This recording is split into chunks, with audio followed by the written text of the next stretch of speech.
Jair Bolsonaro ou l'homme du coup d'éclat permanent. Avant d'arriver au pouvoir brésilien en 2018, le député d'extrême droite était déjà connu du grand public pour ses déclarations enflammées et ses insultes à l'encontre de ses opposants.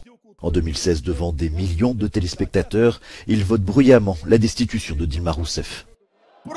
Pour le Brésil au-dessus de tout et pour Dieu au-dessus de tous, mon vote est oui. Des mots qui deviendront le slogan de sa campagne de 2018, marqué par le coup de couteau reçu par le candidat lors d'un bain de foule. Un geste qui lui aura finalement bénéficié dans les sondages.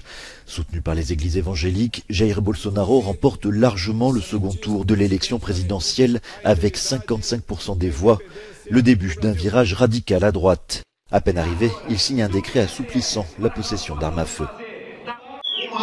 Une arme défend plus que notre vie. Elle défend notre liberté.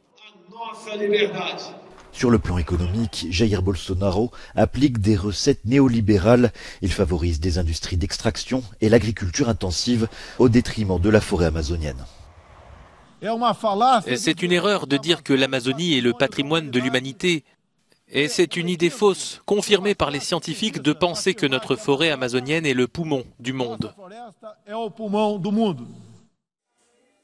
Le mandat de Jair Bolsonaro est également marqué par sa gestion chaotique de la pandémie de Covid-19, un virus bénin selon lui. Après le coup de poignard, ce n'est pas une petite grippe qui va m'assommer. Une petite grippe qui a finalement tué 686 000 personnes au Brésil. Seuls les États-Unis ont connu un bilan plus meurtrier. Aujourd'hui, le nom de Bolsonaro divise comme personne la société brésilienne. Le président a ses fans inconditionnels qui voient en lui le défenseur des valeurs traditionnelles et des gens simples. Son mandat restera comme une borne dans l'histoire du Brésil, un pays aujourd'hui à la croisée des chemins.